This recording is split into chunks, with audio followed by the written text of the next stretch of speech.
সুপ্রিয় দ্বাদশ শ্রেণীর শিক্ষার্থীরা, আমি তোমাদের সাথে আবার হাজির হলাম আমার অনলাইন ক্লাস নিয়ে। আমি ফাহমিদা রহমান, প্রভাষক, ব্যবস্থাপনা বিভাগ, সরকারি সফর আলী কলেজ। শিক্ষার্থীরা, ইতিমধ্যে তোমরা আমার একটা ক্লাস পেয়েছো। তা আজ তোমাদের সাথে আমার দ্বিতীয় ক্লাস। আজকে আমার ক্লাসের টপিক হচ্ছে ব্যবসায় সংগঠন ও ব্যবস্থাপনা দ্বিতীয় পত্রের ব্যবস্থাপনা নীতি।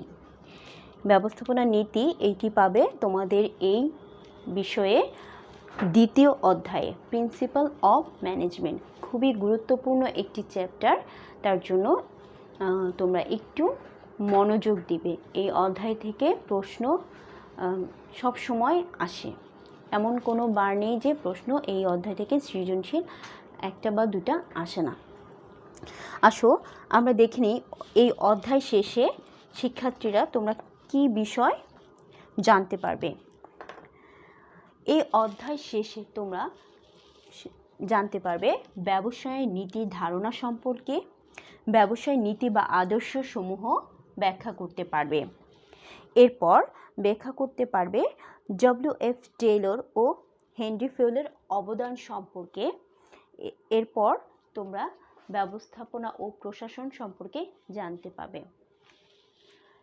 এই অধ্যায়ে বিস্তারিত যাওয়ার আগে আমি তোমাদেরকে যে প্রশ্নগুলো তোমরা এই অধ্যায় থেকে পড়বে সেই প্রশ্নগুলো আগে দিয়ে নিব। এরপর আমি ব্যবস্থাপনার নীতিগুলো আজ ব্যাখ্যা করব তোমাদের সামনে। আসো যে প্রশ্নগুলো আমি দিব সেগুলো লিখে নেওয়া যাক। প্রথমে এই অধ্যায় থেকে আমি তোমাদের কিছু প্রশ্ন দিচ্ছি, সেই প্রশ্নগুলো তোমরা বইয়ে দাগিয়ে নেবে। আমি তোমাদের বলেছিলাম যে তোমরা যমুনা পাবলিকেশনের খালিকুজ্জামান স্যারের বইটাও কিনতে পারো, আবার হচ্ছে মিলেনিয়াম পাবলিকেশনের বইটাও কিনতে পারো। তোমরা যারা কিনোনি তারা মিলেনিয়াম পাবলিকেশনের বইটা, আমি ওটা ফলো করে ওটা কিনতে পারো, বা এই যে আমার হাতে বইটা দেখতে পাচ্ছ এটাও পড়তে পারো। চলো দেখা যাক কি কি প্রশ্ন তোমরা পাবে, সো দ্যাট আমি যে প্রশ্নগুলো দিব সেই তোমাদের কাছে এই বইগুলো থাকলে অনায়াসে পেয়ে যাবে, তোমরা সহজেই পড়তে পারবে। প্রথমেই যেটা পড়বে সেটা হচ্ছে ব্যবস্থাপনার নীতি বলতে কি বুঝো? ব্যবস্থাপনার নীতি বলতে কি বুঝো? এরপর যেটা পড়বে সেটা হচ্ছে ব্যবস্থাপনার নীতিগুলো কি কি? ব্যবস্থাপনার নীতিগুলো কি কি? ব্যবস্থাপনার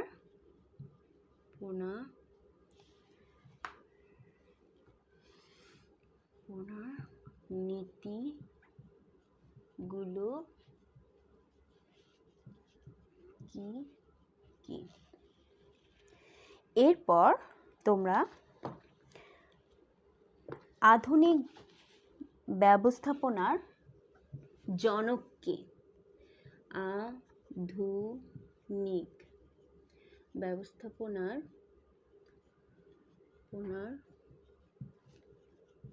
জনক কে?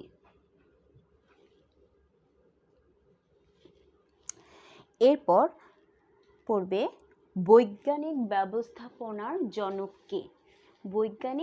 আধুনিক ব্যবস্থাপনার জনক একজন আর বৈজ্ঞানিক ব্যবস্থাপনার জনক আরেকজন। সো নেক্সট প্রশ্ন তোমাদের জন্য হলো বৈজ্ঞানিক ব্যবস্থাপনার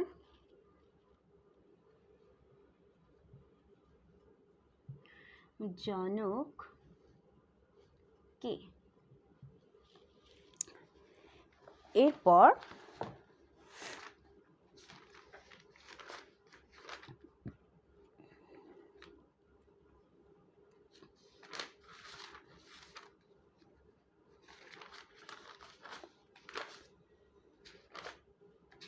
যে নীতিগুলো আছে তোমরা যখন পয়েন্ট পয়েন্ট পড়ে নিবা অনেকটাই এই অধ্যায় কভার করবে। এরপর পড়বে এই অধ্যায় থেকে আদর্শ ব্যবস্থাপকের দক্ষতা। আমি এগুলো মুছে দিচ্ছি। 3 নম্বর প্রশ্ন, আদর্শ 4 নম্বর প্রশ্ন, আমরা 4টা বলেছি। আদর্শ ব্যবস্থাপকের দক্ষতা। এরপর 5 নম্বর হচ্ছে আদর্শ ব্যবস্থাপকের গুণাবলী। গুণাবলী সম্পর্কে তোমাদের পড়তে হবে। এরপর এই অধ্যায়ের একটি গুরুত্বপূর্ণ প্রশ্ন হচ্ছে ব্যবস্থাপনা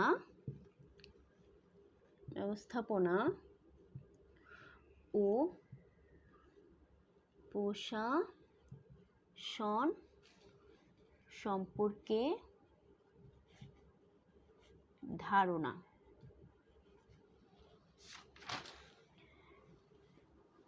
তারপর হচ্ছে আরেকটি গুরুত্বপূর্ণ প্রশ্ন হচ্ছে সংগঠন, ব্যবস্থাপনা ও প্রশাসনের মধ্যে সম্পর্ক।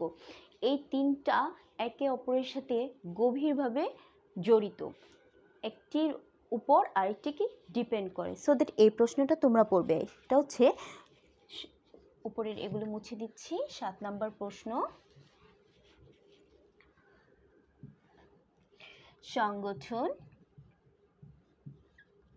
সংগঠন ব্যবস্থাপনা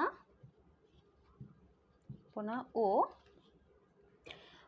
প্রশাসনের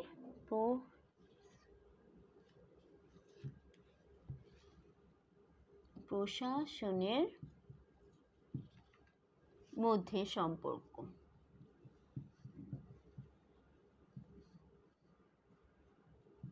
সম্পর্ক।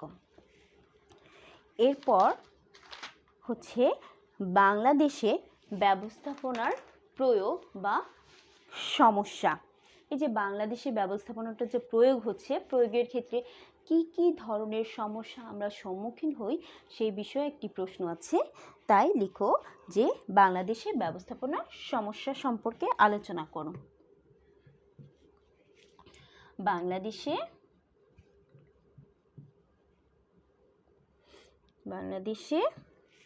ব্যবস্থাপনার সমস্যা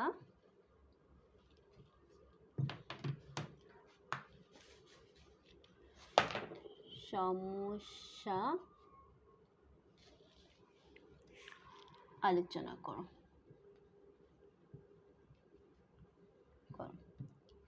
আসলে তোমাদের তো এইভাবে সরাসরি প্রশ্ন আসবে না, আমরা জানি আমাদের সৃজনশীল প্রশ্ন আসবে, কিন্তু এই সৃজনশীল প্রশ্নগুলো সহায়ক হিসেবে তোমাদেরকে ফ্লুয়েন্টলি এই প্রশ্নগুলো পড়তে হবে। আর পড়লেই তোমাদের যেমন জ্ঞানমূলক প্রশ্ন, তোমাদের যেমন অনুধাবনমূলক প্রশ্ন পারবে, তেমনই পারবে প্রয়োগ ও উচ্চতর দক্ষতামূলক প্রশ্ন উত্তর করতে।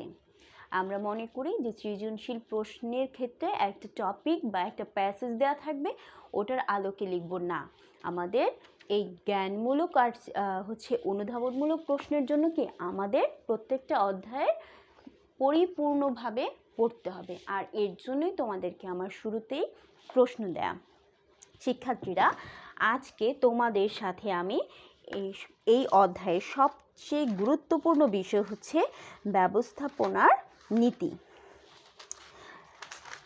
এই নীতিগুলো আলোচনা করব আমি, যাতে তোমরা সহজেই বই মিলিয়ে বসলে নীতিগুলো তোমরা ভালোভাবে বুঝতে পারো। আসো এই নীতিগুলো আর এই নীতিগুলো পড়ার আগে আমি বলে নিচ্ছি যে এই ব্যবস্থাপনার নীতি বলতে কি বোঝায়। ব্যবস্থাপনা নীতি হলো কতিপয় নির্দেশনামূলক বা কতিপয় গুরুত্বপূর্ণ বিষয় যেগুলো আমরা মানলে আমাদের জন্য ভালো হবে, আমরা সফলতা অর্জন করতে পারবো। কতিপয় দিক নির্দেশনা বলতে পারি। ব্যবস্থাপনা নীতিগুলো হচ্ছে কতিপয় দিক নির্দেশনা যেগুলো আমাদের ব্যবস্থাপনার ক্ষেত্রে প্রত্যক্ষ ও পরোক্ষভাবে কি সহায়তা করবে। সো দ্যাট এই নীতিগুলো বিভিন্ন সময়ে, এই সুপ্রাচীন কাল থেকে বর্তমান অবধি বিভিন্ন সময়ে ব্যবস্থাপনার বিভিন্ন প্রয়োজনে এসব নীতিগুলো নিয়ে কি আমাদের গবেষণা করা হতো এবং আমাদের মানে প্রসিদ্ধ যারা আমাদের এই ব্যবস্থাপনার মানে কার্যগুলোকে এই বর্তমানে এত সুপরিচিতভাবে আমাদের মাঝে তুলে ধরার প্রয়াস করেছেন, তাদের মধ্যে সবচেয়ে জনপ্রিয় হলেন হেনরি ফিওল, যাকে আমরা বলি আধুনিক ব্যবস্থাপনার জনক। আজ হেনরি ফিওল না থাকলে হয়তোবা আমাদের এই সুপ্রতিষ্ঠিত ব্যবস্থাপনার 14টি নীতি আমরা পেতাম না, যেটা নাকি আমাদের সর্বস্তরে আমরা ব্যবস্থাপনার ক্ষেত্রে আমরা দেখব যে প্রয়োজন হয়। তাহলে আসো দেখি আমরা বইয়ে কি বলেছে। ব্যবস্থাপনা নীতি হলো ব্যবস্থাপনা কার্য সম্পাদনে দীর্ঘ অনুশীলনের মধ্য দিয়ে গড়ে ওঠা কতিপয় সাধারণ নির্দেশিকা বা নিয়ম নীতি। এই যে এতক্ষণ আমি বলেছি যে কথাগুলো, সেটাই বইয়ের ভাষাতে আছে। আধুনিক ব্যবস্থাপনা তথ্যের জনক হেনরি ফিওল ফরাসি ভাষায় তার লেখা অ্যাডমিনিস্ট্রেশন ইন্ডাস্ট্রিয়ালিস্ট এর জেনারেল গ্রন্থে ব্যবস্থাপনার সুপরিচিত 14টি নীতি বা মূলনীতি নির্দেশ করেছেন। আর এই নীতিগুলোর খুবই জনপ্রিয় হয়ে উঠেছে তার অবদানের কারণে। আজ আমরা তাকে ছাড়া এই 14টি নীতি আমরা কল্পনাই করতে পারিনি। ওনার সম্পর্কে এই ব্যবসায় বিভাগের শিক্ষার্থীরা এবং তোমরা যখন স্নাতক পর্যায়ে যাবে তখন যদি তোমরা ম্যানেজমেন্ট নিয়ে পড়ো, ইনশাআল্লাহ ওনার সম্পর্কে গভীরভাবে তোমরা জানতে পারবে এবং আমাদের ব্যবসায় শিক্ষার্থী হিসেবে ব্যবসায় সংগঠন ও ব্যবস্থাপনা পড়তে হলে ওনার সম্পর্কে জানতে হবে। আসো এই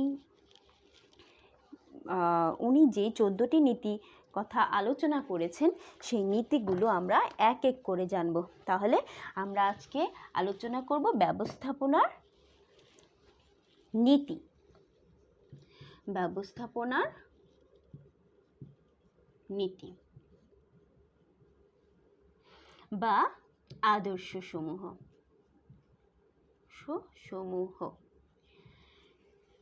হেনরি ফিওল আমাদের যে 14টি নীতির কথা বলেছেন, মানে আমাদের বিভিন্ন মনীষীগণ ব্যবস্থাপনাবিদগণ বিভিন্ন পর্যায়ে অনেকগুলো নীতি দিয়েছেন, তার মাঝে যে 14টি নির্দেশনা আমাদের সুপ্রতিষ্ঠিত সেগুলোই নিয়েই আমাদের আজকে আলোচ্য বিষয়। শুধু হেনরি ফিওলই যে এই নীতিগুলো দিয়েছেন তা নয়, এছাড়া অন্যান্য ব্যবস্থাপনাবিদগণও এই নীতি সম্পর্কে আলোচনা করেছেন। সো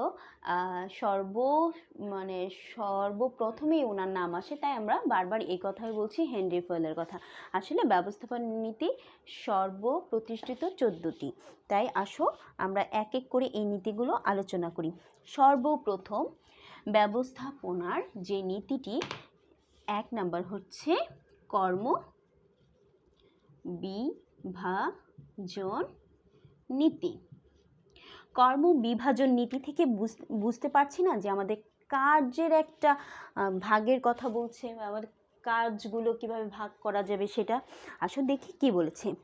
প্রতিষ্ঠানের কাজকে প্রয়োজন অনুযায়ী বিভিন্ন ভাগে ভাগ করে প্রত্যেকে দায়িত্ব ও কর্তৃত্ব সম্পূর্ণভাবে নির্দিষ্ট করার নীতিকেই ব্যবস্থাপনার কার্য বিভাজন নীতি বলে। অর্থাৎ কি, প্রয়োজন অনুসারে কাজগুলোকে ভাগ করাই হচ্ছে এই নীতির মূল উদ্দেশ্য। কি বলেছি যে কার্য বিভাজন বা কর্ম বিভাজন নীতি হচ্ছে আমাদের প্রতিষ্ঠানের প্রয়োজন অনুযায়ী কাজগুলোকে ভাগ করা। তাহলে কি হবে, আমাদের কাজগুলো আমাদের ব্যবস্থাপনা কাজগুলো আমরা সুষ্ঠুভাবে করতে পারবো। আমাদের এরপরে তোমরা ডিটেলস বই থেকে পড়ে নিবে।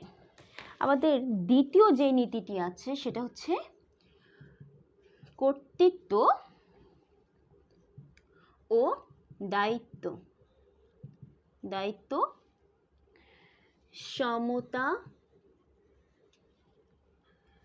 রক্ষণের নীতি।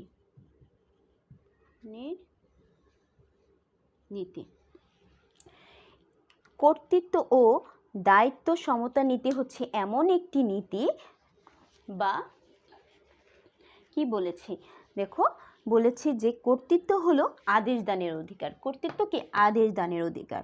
অন্যদিকে হলো দায়িত্ব হলো জবাবদিহিতা সৃষ্টি। এখন এই অধিকার ও কর্তৃত্ব কি বলেছি? এই অধিকার ও বাধ্যবাধকতায় সমতা রক্ষার নীতিকে কর্তৃত্ব ও দায়িত্বের সমতা রক্ষার বলে। আমি একটা কাজের জন্য একজনকে কি করলাম? আমি কর্তৃত্ব দিলাম, কিন্তু তাকে সেই দায়িত্ব দিলাম কিন্তু কর্তৃত্ব দিলাম না। আবার কর্তৃত্ব দিলাম কিন্তু দায়িত্বটা তো চলেই আসে। কর্তৃত্বর সাথে আমাকে কি অধিকারটা দিতে হবে, যে তুমি এই কাজটা করছো, তোমাকে এই অধিকারটা দিলাম। আবার যে দায়িত্বটা দিয়েছি সেই দায়িত্বটা কি আমাদের জবাবদিহি করতে হবে, যে কতটুকু হলো বা হলো না।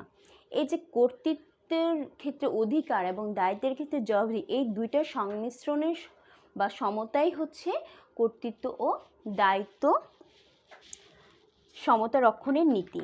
এরপর যেটি আছে 3 নম্বর নীতিতে, সেটা হচ্ছে কেন্দ্রীয়করণ ও বিকেন্দ্রীকরণের নীতি। 3 কেন্দ্রীকরণ ও বিকেন্দ্রীকরণের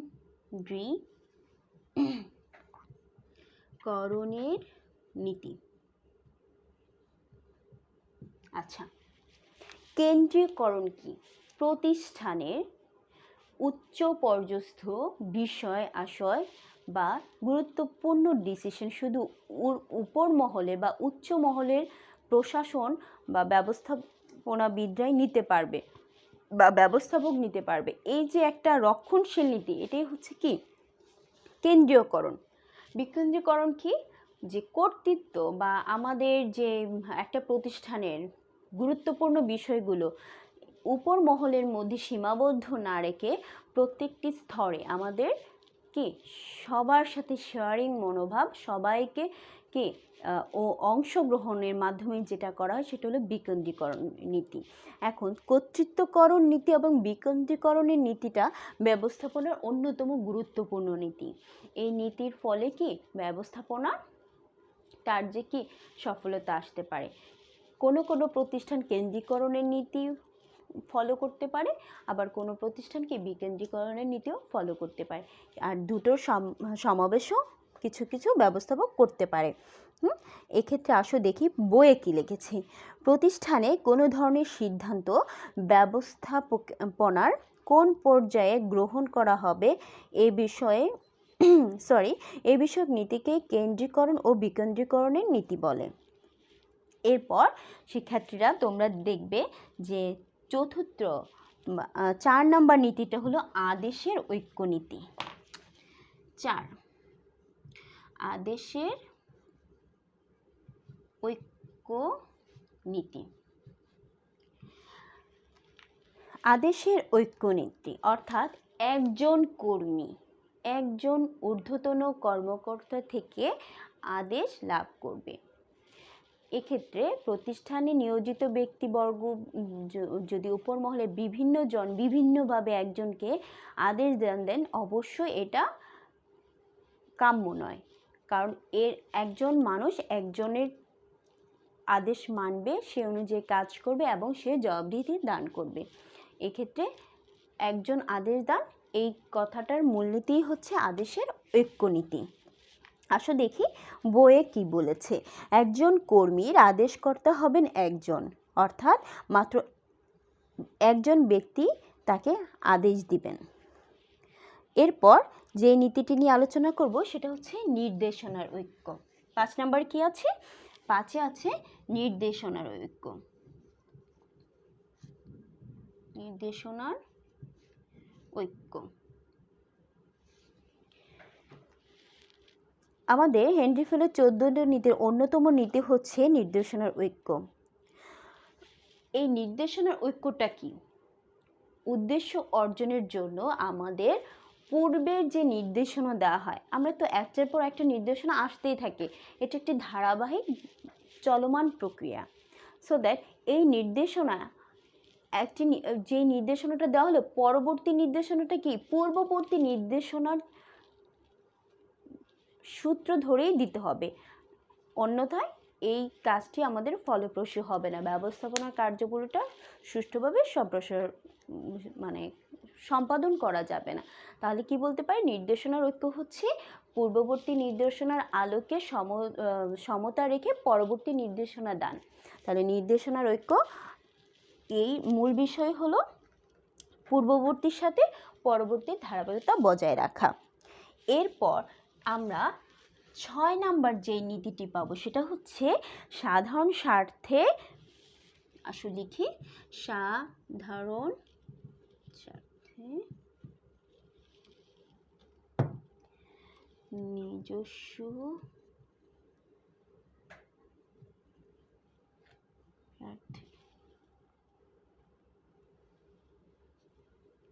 নতি স্বীকার। আসো কি দেখছি, 6 নম্বর নীতি হচ্ছে সাধারণ স্বার্থের কাছে নিজস্ব মানে সাধারণ স্বার্থে নিজস্ব স্বার্থ ত্যাগের নীতি। অর্থাৎ প্রত্যেকটি ব্যক্তির ব্যক্তিগত স্বার্থ থাকে। এখন আমরা প্রতিষ্ঠানে যদি কাজ করি, আমাদের প্রত্যেকের ব্যক্তিগতভাবে নিজেদের স্বার্থটা মানে পাওয়ার চেষ্টা করি বা অর্জনের চেষ্টা করি, তাহলে আমাদের কি সামগ্রিক বা ব্যবসা বা ব্যবস্থাপকের পক্ষে প্রাতিষ্ঠানিক লক্ষ্য অর্জন সম্ভব নয়। তাই এই ব্যবস্থাপনার অন্যতম নীতি হচ্ছে সাধারণ স্বার্থের কাছে ব্যক্তিগত স্বার্থটা নতি স্বীকার। অর্থাৎ আমরা সামগ্রিকভাবে ব্যবস্থাপনার উদ্দেশ্যটাকেই সর্বপ্রথম স্থান দিব। এরপর হচ্ছে এক্ষেত্রে নিজেদের ব্যক্তিগত স্বার্থ ক্ষুণ্ণ হলেও সেটা নতি স্বীকার করতে হবে। তাহলে এটি খুবই গুরুত্বপূর্ণ একটি নির্দেশনা। এরপর 7 নাম্বার দেখো কি আছে। 7-এ আছে জোড়াময় শিকলের নীতি। ব্যবস্থাপনার 14টি নীতির আরেকটি গুরুত্বপূর্ণ নীতি হচ্ছে জোড়াময় শিকলের নীতি। এই ক্ষেত্রে দেখি কি বলেছে, দেখো, প্রতিষ্ঠানের ওপর থেকে শুরু করে একেবারে নিচের স্তর পর্যন্ত সাংগঠনিক নিয়মে প্রতিটা ব্যক্তি, বিভাগ ও উপবিভাগকে একে অন্যের সাথে যুক্ত করে দেওয়ার বা একই শিকলের অধীনে সবাইকে আবদ্ধ করার নীতিকেই কি ব্যবস্থাপনার জোড়া শিকলময় নীতি বলছে। অর্থাৎ আমরা দেখব যে প্রতিষ্ঠানে বিভিন্ন স্তরে বিভিন্ন প্রতিনিধি বিদ্যমান থাকে। উপর স্তরে প্রশাসন, মধ্যম স্তরে ব্যবস্থাপক এবং তৃতীয় স্তরে বিভিন্ন বিভাগের প্রধানগণ। এখন এই যে বিভাগের মধ্যে একটা যোগসূত্র স্থাপনই হচ্ছে কি আমাদের জোড়াময়, এক একটা চেইনের মতো কি সংযুক্ত থাকবে, এরা একে অপরের উপর ডিপেন্ড থাকবে। সো দ্যাট জোড়াময় শিকলের নীতিটা হচ্ছে এটাই বোঝাতে যাচ্ছে যে একে অপরের সাথে শিকলের ন্যায় বাধা থাকবে। এরপর আসো পরবর্তী নীতিতে যাই, সেটা হচ্ছে নিয়মানুবর্তিতার নীতি।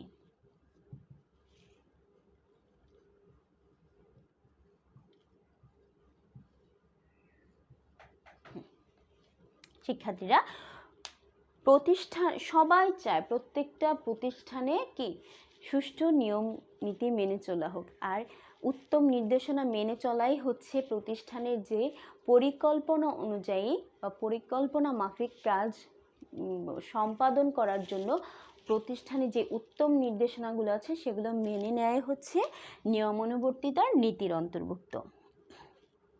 এরপর যেটা নীতি হচ্ছে সেটা হলো, আমি একটু তোমাদের সংক্ষেপেই বলছি, তোমরা যখন বই নিয়ে বসবে তোমরা অবশ্যই বুঝে যাবে। জাস্ট মূল কথাটা তোমাদেরকে বলে দিচ্ছি। 9 নম্বরে আছে আমাদের শৃঙ্খলার নীতি।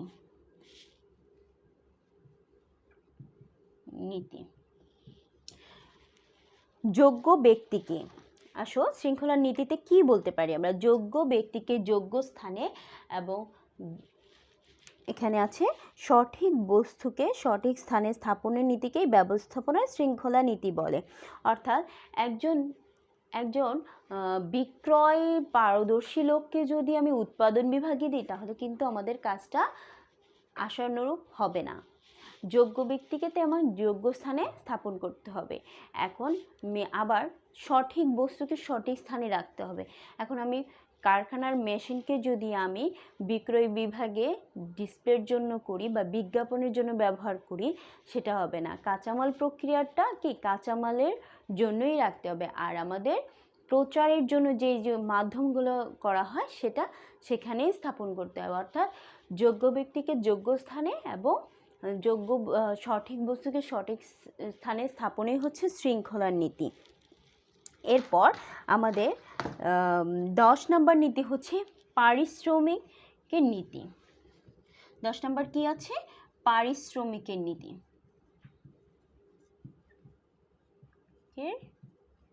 নীতি 10 পারিশ্রমিকের নীতি। প্রত্যেকটা কর্মী কিন্তু কাজের মূলে কি উদ্দেশ্য হচ্ছে পারিশ্রমিক, কারণ মুনাফা অর্জনের উদ্দেশ্যে ব্যবসায় যেমন ব্যবসা স্থাপন করে তেমনি ব্যবস্থাপনার প্রতিটি কার্যে বা ব্যবসায়ের প্রতিটি কার্যে যারা নিয়োজিত আছে তারা কিন্তু পারিশ্রমিক আশা করে। প্রতিষ্ঠানের প্রতিটা কর্মীর কাজের প্রকৃতি, মেধা ও যোগ্যতা ইত্যাদি বিবেচনায় উপযুক্ত বেতন ও সুযোগ সুবিধা দেওয়ার নীতি হচ্ছে পারিশ্রমিক। এখন কথা হচ্ছে যে আমরা শুধু কর্মীদেরকে দিয়ে কাজ করি না এমনটা না, কর্মীদেরকে কাজ করে নেওয়ার জন্য ব্যক্তিদের উপযুক্ত পারিশ্রমিক প্রণোদনা দেওয়া প্রয়োজন। আর তখনই আর্থিকভাবে প্রণোদনা পেয়ে প্রতিষ্ঠানের জন্য স্বতঃস্ফূর্তভাবে কর্মীরা কাজ করে যাবে এবং প্রতিষ্ঠানের ভালো মন্দ ব্যাপারে তারা সবসময় এগিয়ে আসবে। তাহলে পারিশ্রমিক নীতি হচ্ছে কর্মী কাজের প্রকৃতি ও মেধা অনুযায়ী তাদেরকে উপযুক্ত বেতন ও সুবিধাদি প্রদান করার নীতি। এরপর হচ্ছে সাম্যের নীতি। 11 নম্বরে আমরা পাবো সাম্যের নীতি। সাম্যের নীতি থেকে কি আমরা বুঝতে পারছি যে একটা সমতা, তাই না?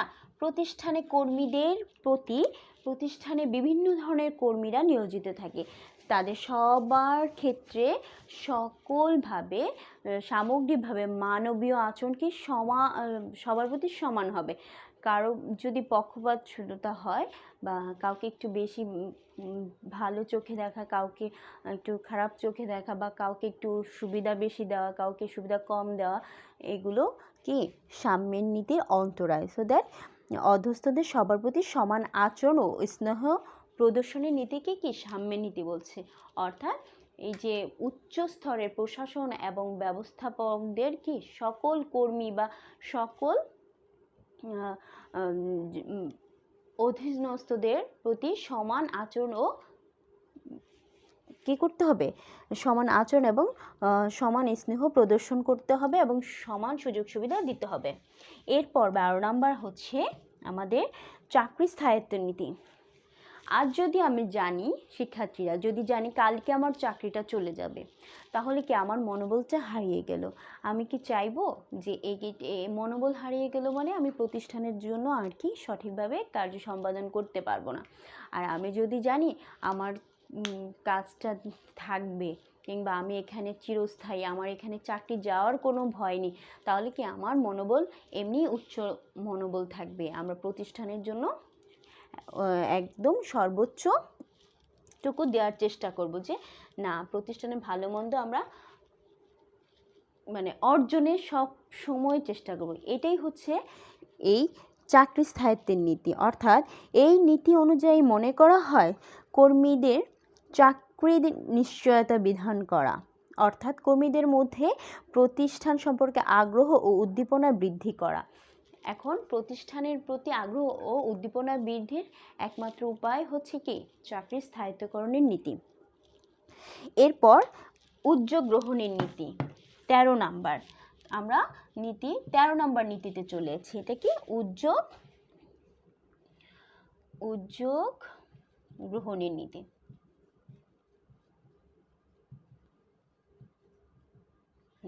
শিক্ষার্থীরা আমাদের মাঝে যারা নির্দিষ্ট পারিশ্রমিকের বিনিময়ে কাজ করছে বা করছে তাই বলে যে তাদের নিজস্ব কোনো মতামত বা উদ্যোগ নেওয়ার ক্ষমতা থাকবে তা নয়। অনেকে অনেক সৃজনশীল, অনেকে অনেক ধরনের উদ্যোগ গ্রহণ করার ক্ষমতা থাকে। সেক্ষেত্রে প্রতিষ্ঠান প্রধানদেরকে কী করতে হয়, কর্মীদের মাঝে এই উদ্যোগ নেওয়া বা এই ক্ষমতাটাকে কি প্রাধান্য দিতে হবে, সম্মান করতে হবে, যেন তারাও তাদের উদ্যোগটা বা তাদের মতামতটা কি এই প্রতিষ্ঠানের সাথে শেয়ার করতে পারে। আর এই ধরনের হলে তারা অনেকটা উচ্চ মনোবলের সাথে প্রতিষ্ঠানের জন্য কাজ করতে প্রতিশ্রুতিবদ্ধ। তাহলে প্রতিষ্ঠান সকল পর্যায়ে এই জিনিসটা মনে রাখা উচিত যে উদ্যোগ গ্রহণের নীতিটা। আসো এরপর সর্বশেষ আমাদের যে নীতিটা হচ্ছে সেটা হচ্ছে 14 নাম্বার, একতাই বল। আমরা তো শিক্ষার্থীরা, আমাদের 14 নম্বর নীতিটি হচ্ছে একতাই বল। এই একতা বল নীতিতে বলা হচ্ছে প্রতিষ্ঠানে কর্মরত সকল ব্যক্তি, বিভাগ ও উপবিভাগে সর্বাবস্থায় ঐক্যবদ্ধ থেকে পারস্পরিক সহযোগিতায় কর্মকাণ্ড পরিচালনার নীতিকে ব্যবস্থাপনার একতাই বল নীতি বলে। অর্থাৎ কি, আমাদের প্রতিষ্ঠানে বিভিন্ন বিভাগে উপবিভাগের মধ্যে কি একটা ইউনিটি থাকতে হবে। ইউনিটি হচ্ছে প্রতিষ্ঠানের সফলতার মূল চাবিকাঠি। তাহলে এই একতাই বল নীতিটি ব্যবস্থাপনার একটি গুরুত্বপূর্ণ নীতি। এর সাথে সাথে আমাদের এই ব্যবস্থাপনার 14টি নীতি আলোচনা করা হয়ে গেল। আশা করি তোমরা কিছুটা হলেও বুঝতে পেরেছ। এরপর তোমাদের জন্য যেটা বলবো সেটা হচ্ছে যে আমার এই ক্লাসে তোমাদের যে যে বিষয়গুলো আলোচনা করেছি আর যে প্রশ্নগুলো দিয়েছি সেই প্রশ্নগুলো সলভ করবে এবং পড়বে। আর পরবর্তী ক্লাসে তোমাদেরকে আমি স্বাগত জানিয়ে আমি আজকে আমার ক্লাস এখানেই শেষ করছি। শিক্ষার্থীরা, একটি বিষয় বলতে চাই, সেটা হচ্ছে যে তোমরা তোমাদের মতো করে পড়ে যাও। আর পরবর্তী ক্লাসে আমি যে বিষয়গুলো আলোচনা করব এরপর থেকে আমি আগে থেকেই বলে দিব, তোমরা একটু রাফ আইডিয়া নিয়ে রাখবে যেন ক্লাসে শোনার সময় তোমাদের সুবিধা হয়। সে পর্যন্ত সবাই ভালো থাকবে। খোদা হাফেজ।